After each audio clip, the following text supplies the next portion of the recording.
आजकल जो हम जिस तरह सुनते हैं ये सरहदी खिलाफ वर्जी हो गई, कोई अभी जिस तरह आप वो MiG-21 वाला वाक़या, अभिनंदन वाला वाक़या ले लें, तो कोई गैर मुल्की जहाज़ किस हद तक हमारी सरहद के अंदर आ जाए तो फिर हमें ऑर्डर्स होते हैं उसको हमें यानी उसको कैसे ट्रीट करना होता है हमें?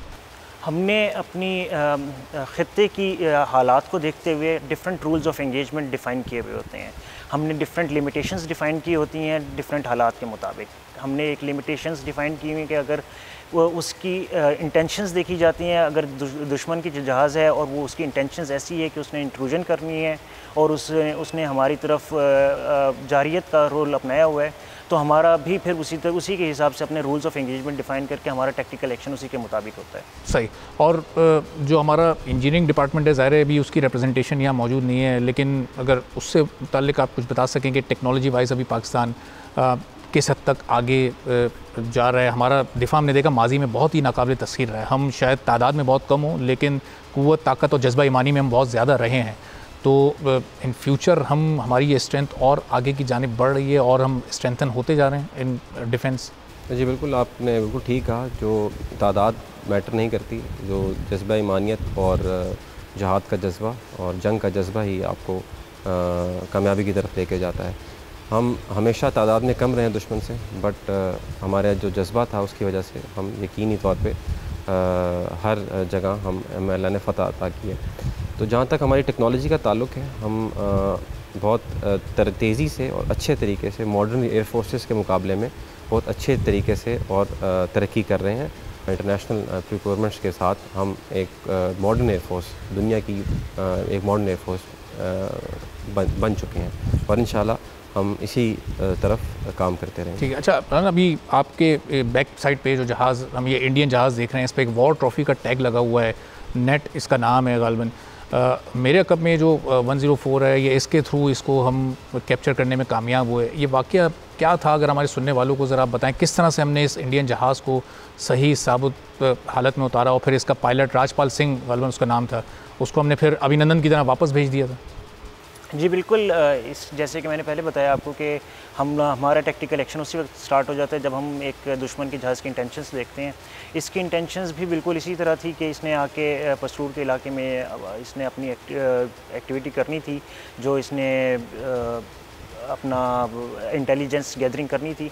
इसके बाद जैसे ही हमारे रडार स्कोप्स पे इसको पेंट किया गया और हमारे पायलट्स एयरबॉर्न हुए, तो हमारे दोनों पायलट्स ने इसको एक साथ अपने रखा और एक पायलट हमारे इसके ऊपर इसको कवर फराहम किया और दूसरे ने इसको गाइड किया लैंडिंग की तरफ। जैसे ही जब ये लैंड हो गया, तो जब तक कि क्लियर नहीं हो जाती एयर स्पेस, तब तक वो हमारे पायलट्स इन द एयर रहे थे, ताकि हमें कोई बैरूनी ख़तरा मज़ीद इस जहाज़ के बाद कोई अगर फेस करना पड़े तो उसको क्लियर। अच्छा, इस इवेंट पे इसको हिट क्यों नहीं किया गया इस जहाज़ को? क्या एयर डिफेंस कंट्रोल से ऐसी इंस्ट्रक्शंस नहीं थी पायलट्स को, या ये किसका डिसीजन होता है कि कब आपने हिट करना है और कब आपने हिट नहीं करना? हिटिंग से ज़्यादा एक बड़ा वो होता है कि अगर आप किसी को फोर्स लैंड करा लें, तो force land is a war trophy. जैसे कि ये इसको अगर हमारा दुश्मन नेगेट करना चाहे तो उसको नेगेट नहीं कर सकते, क्योंकि सही सालिम एक जहाज़ आपका लैंड कर गया हुआ है और एक सही सालिम पायलट उतर गया हुआ है। It is very easy to shoot an aircraft, but उसको फोर्स लैंडिंग उससे भी ज़्यादा बड़ा कारनामा समझा जाता है। मैं इस चीज़ में ऐड करना चाहूँगा। बेसिकली जब आपको जहाज़ की इंटेंशंस पता हो कि he is now no factor and he's not going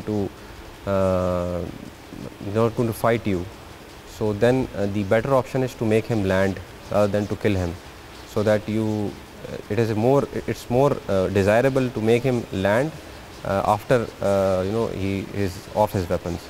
So this guy was having some issues with his aircraft, and he put his landing gears down and he was circling over the Pasur airfield, and subsequently this F-104 made him land over the airfield. Umar के दुश्मन को हमारी ताकत का सही तौर पर अंदाज़ा नहीं है, या वो किसी मुगालते में या कोई मिथ उनके जहन में मौजूद है? कभी उनका तैयारा हम सही साबुत हासिल कर लेते हैं, अभिनंदन का तैयारा हम गिरा देते हैं, मतलब वो जब भी हमला करते हैं हमेशा वो मुँह की खाते हैं और पिट कर ही वापस जाते हैं। उनके पायलट्स को हम भले जिंदा सलामत वापस भेज देते हों, फिर ये बार बार क्यों इस तरह के अटैक्स करते हैं? देखिए आप कभी भी अपने किसी भी एनिमी को, you can not underestimate your enemy. Similarly Indian the enemy has also not underestimated us at all. There might be some problem in their planning. I can say that they have not done their estimations to the utmost level. So subsequently when there is a war, so one has to lose and one has to win. But I think that now they have learned their lesson in the recent skirmish. अच्छा ज़रा आजकल तो hybrid warfare का दौर है। अब वो ज़ाहिर है जिस तरह 65, 71 और वो जो कारगिल वाले जिस तरह वो जंगी हुई, वो उस तरह का माहौल अब आजकल नहीं नज़र आता आम तौर पर। रिसेंट पास में ज़ाहिर MiG-21 या अभिनंदन वाला वाक़या ज़रूर हुआ। तो अब आप लोग के चैलेंजेस माजी के मुकाबले में कुछ कम हुए हैं कि इस तरह की फ़ाइट्स, इस तरह की वॉर्स का ख़तरा तो कम है, अब वो वॉर टर्न होकर सोशल मीडिया पर और वो मीडिया पर एक नैरेटिव की सूरत में लड़ी जा रही है? एग्जैक्टली इस वक्त ये 5th जनरेशन वॉरफेयर का दौर है।